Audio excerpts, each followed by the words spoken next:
दर्शकों को इस वक्त जोड़ते चले, झारखंड निकाय चुनाव की तारीखों का ऐलान कर दिया गया है। 23 फरवरी को निकाय चुनाव होंगे। अब निकाय चुनाव को लेकर तारीख सामने है। 27 फरवरी को मतगणना होगी।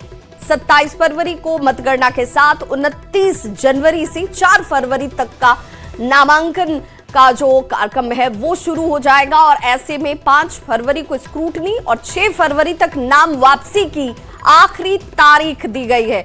7 फरवरी को चुनाव चिन्ह आवंटित किए जाएंगे और अब तारीख आपके सामने 29/1/2026 से 4/2/2026 तक नाम निर्देशन करने की तिथि है, यानी नॉमिनेशन फाइल करने की तिथि है। इसकी स्क्रूटनी 5 फरवरी 2026 को की जाएगी। नॉमिनेशन वापस लेने की तिथि 6 फरवरी 2026 है।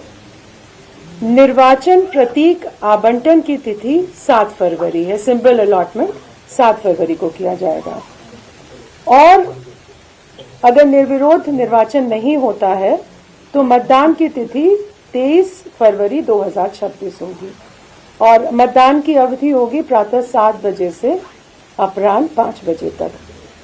मतगणना की तिथि 27 फरवरी 2026 को होगी। तो ये पूरी प्रक्रिया 28 जनवरी 2026 से प्रारंभ होकर 27 फरवरी 2026 तक समाप्त हो जाएगी। और संवाददाता ओम प्रकाश हमारे साथ इस वक्त जुड़ गए हैं जानकारी के साथ। ओम प्रकाश, यानी कि एक चरण में चुनाव और फिर परिणाम भी बहुत जल्द लोगों के सामने, जिस तारीख का ऐलान किया जा रहा था वो संभव।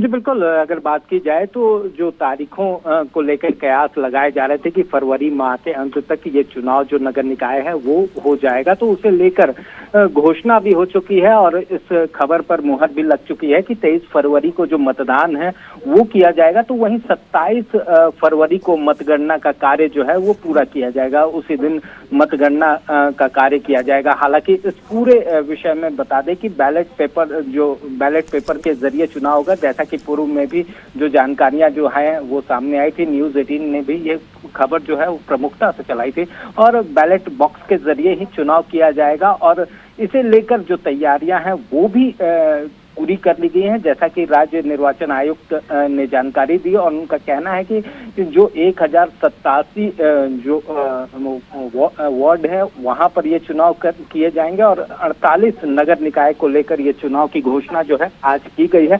खासतौर से इसकी तैयारियां काफी पहले से कर दी गई थी। तमाम जो मतदाता हैं उनकी लिस्ट भी रिवाइज कर ली गई है। तो वहीं साथ में जो सुरक्षा के इंतजामात रहेंगे, जो संवेदनशील बूथों की अलॉटमेंट की बात की जाए उसे भी पूरी तरह से आइडेंटिफाई कर लिया गया। वहां पर कैसी सुरक्षा व्यवस्था होगी इसे लेकर जो मंथन है वो भी किया जा चुका है। तो कहा जा सकता है कि चुनाव को लेकर जो तैयारियां हैं वो मुकम्मल है और अब चुनावी जो मैदान है उसमें उतरने की बारी है। बिल्कुल, और आदर्श आचार संहिता जो होता है चुनाव को लेकर वो अब लागू हो चुकी है, यानी कि कई सारे प्रतिबंध अब आपको देखने को मिलेंगे। इस दौरान ये तमाम कार्य जो अब तक सरकार की तरफ से विकास योजनाओं को लेकर किए जा रहे थे उस पर इस तारीख से लेकर इस तारीख के बीच में विराम रहेगा। बहुत बहुत शुक्रिया ओम प्रकाश तमाम जानकारी के लिए। तो बोर्ड एग्जाम